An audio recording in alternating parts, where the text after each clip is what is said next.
আজকে ২১শে ফেব্রুয়ারি মহান শহীদ দিবস এবং আন্তর্জাতিক মাতৃভাষা দিবস। ১৯৫২ সালে এই বাংলা ভাষা যাতে রাষ্ট্রভাষা হিসাবে স্বীকৃতি পায় সেজন্য আন্দোলন করা হয়েছিল। এই আন্দোলনে অনেকেই নেতৃত্ব দিয়েছেন, তার মাঝে আন্দোলন করতে গিয়ে মৃত্যুবরণ করেছেন অসংখ্য ছেলে। তার মধ্যে উল্লেখযোগ্য নাম রফিক, সালাম, বরকত, জব্বার ইত্যাদি। আরও অনেকেই রয়েছেন যারা এই ভাষার জন্য আন্দোলন করতে গিয়ে শহীদ হয়েছেন। তাদের জন্য আল্লাহর দরবারে দোয়া করি, আল্লাহ যেন তাদেরকে শাহাদাতের মৃত্যু হিসেবে কবুল করে নেন। সবাই বলে আল্লাহুম্মা আমিন। আল্লাহ রাব্বুল আলামিন যেন তাদের কবরটাকে জান্নাতের বাগান বানিয়ে দেন। সবাই বলে আল্লাহুম্মা আমিন। তবে এক্ষেত্রে একটি কথা বলা অত্যন্ত জরুরি। আসার পথে একটা শহীদ মিনার পড়ে, সেই শহীদ মিনারে আমি দেখলাম অনেকেই ফুল দিচ্ছেন।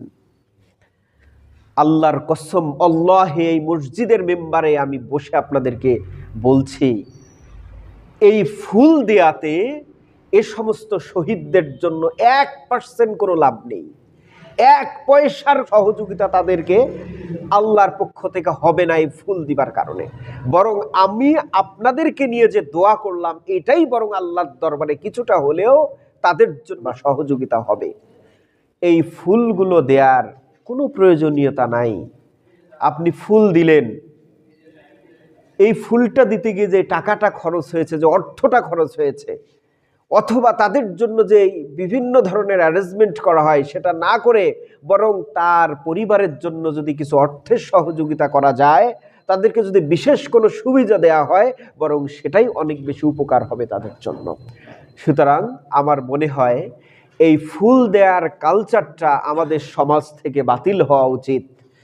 মহান শহীদ দিবস, আমরা যে সমস্ত ব্যক্তি এই ভাষা আন্দোলনের জন্য জীবন দিয়েছে, আমরা তাদের জন্য আল্লাহর দরবারে দোয়া করব, আল্লাহ রাব্বুল আলামিন তাদেরকে যেন শহীদ হিসাবে কবুল করেন, এর উত্তম জাযাকাল কিয়ামতের ময়দানে দেন। এজন্য আমরা দোয়া অবশ্যই করব, কিন্তু ফুল দিয়ে তাদের জন্য কোনো সহযোগিতার সুযোগ নাই, বরং এটা না দিয়ে আমাদের সবারই দোয়া করতে হবে।